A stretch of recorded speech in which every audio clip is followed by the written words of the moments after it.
Topping tonight's list is Los Angeles Clippers owner Donald Sterling, allegedly caught on audio tape making racist comments, disparaging remarks about blacks, chastising his young mistress for posting an Instagram photo of himself, herself, and basketball legend Magic Johnson, and saying a lot of other things. The reaction has been searing. Even President Obama has weighed in.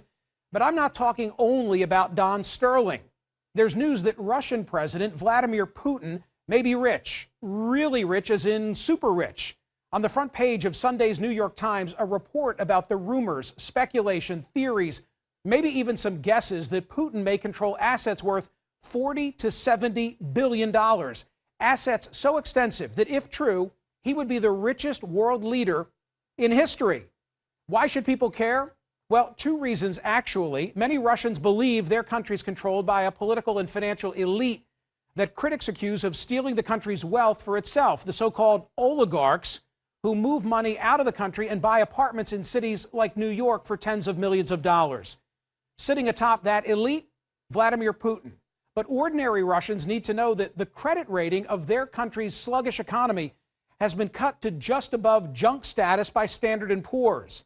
So I want to ask White House Deputy National Security Advisor Tony Blinken if these new sanctions announced today are designed to squeeze Putin's inner circle and expose his secret billions.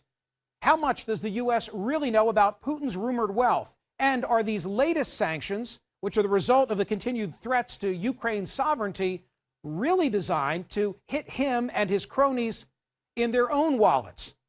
As for that other billionaire behaving badly, Don Sterling sure sounds like a jerk.